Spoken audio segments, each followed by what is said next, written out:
ओम शांति। आज हम 27 फरवरी 1983 के अव्यक्त महावाक्य पढ़ेंगे। तो उसके लिए सबसे पहले अपनी आत्मिक स्मृति में स्थित हो जाइए। देखें मस्तक के बीच में चमकती हुई मैं आत्मा हूँ।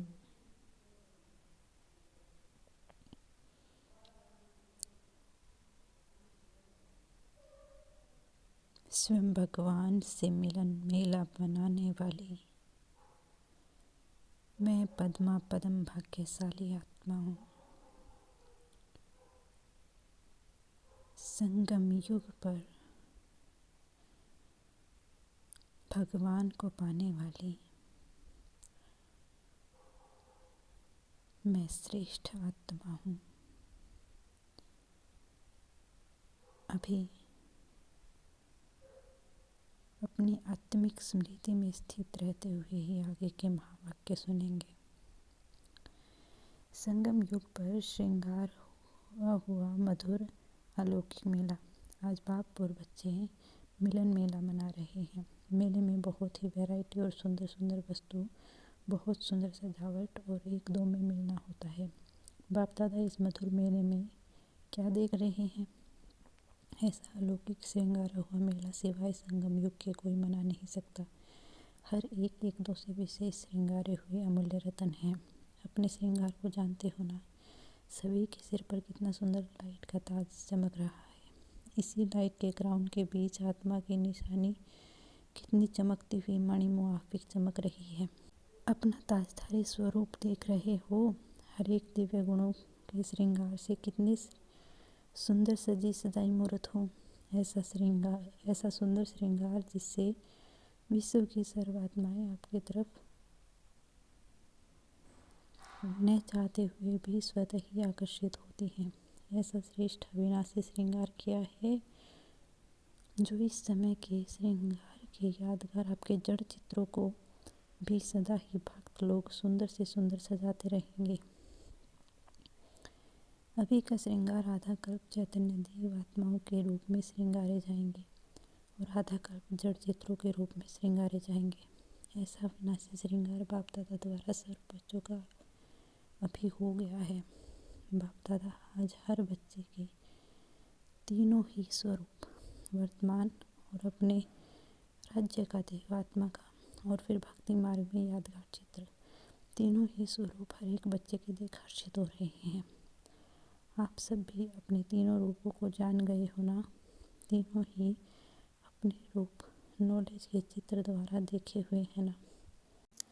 आज बाप दादा मिलने का उल्हाना पूरा करने आए हैं। कमाल तो बच्चों की है जो निर्बंधन को भी बंधन में बांध देते हैं।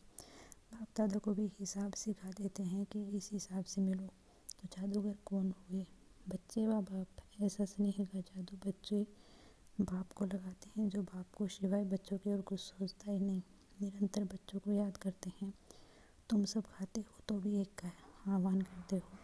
तो कितने बच्चों के साथ खाना पड़े, कितने बारी तो भोजन पर बुलाते हो। खाते हैं, चलते हुए भी हाथ में हाथ देकर चलते, सोते भी साथ में है। तो जब इतने अनेक बच्चे साथ खाते सोते चलते तो क्या फुर्सत होगी। कोई कर्म करते तो यही कहते कि काम आपका, निमित्त हम हैं। करो कराओ आप, निमित्त हाथ हम चलाते हैं। तो वह भी करना पड़े ना। और फिर जिस समय थोड़ा बहुत तूफान आता है तो भी कहते हैं आप जानो। तूफानों को मिटाने का कार्य भी बाप को देते हैं। कर्म का बोझ भी बाप को देते, साथ भी सदा रखते। तो बड़े जादूगर कौन हुए? भुजाओं के सहयोग के बिना तो कुछ भी हो नहीं सकता। इसीलिए ही तो माला जपते हैं ना। अच्छा, ऑस्ट्रेलिया निवासी बच्चों ने बहुत अच्छा त्याग किया है और हर बार त्याग करते हैं। सदा ही लास्ट टू फास्ट जाने और फर्स्ट आते हैं। जितना ही वह त्याग करते औरों को भी आगे करते हैं, उतना ही जितने भी मिलते रहते हैं उन सब का थोड़ा थोड़ा शेयर ऑस्ट्रेलिया वालों को मिल जाता है। तो त्याग किया या भाग्य लिया। और फिर साथ साथ यूके का भी बड़ा ग्रुप है। यह दोनों ही पहले पहले के निमित्त बने हुए सेंटर्स हैं और विशाल सेंटर्स हैं। एक से अनेक स्थानों पर बाप को प्रत्यक्ष करने वाले बच्चे हैं। इसीलिए दोनों ही ऑस्ट्रेलिया और यूके बड़ों को और औरों के आगे रखना पड़ेगा। दूसरे की खुशी में आप सब खुश होना। जहाँ तक देखा गया है, दोनों ही स्थान के सेवादारी, सहयोगी, स्नेही बच्चे सब बातों में फराकदिल हैं। इस बात में भी सहयोगी बनने में महादानी बच्चे हैं। बाप दादा को सब बच्चे याद हैं, सबसे मिलेंगे। बाप दादा को तो खुशी होती है कि कितना दूर दूर से बच्चे मिलने के उमंग उत्साह से अपने स्वीट होम में पहुंच जाते हैं। उड़ते उड़ते पहुंच जाते हो।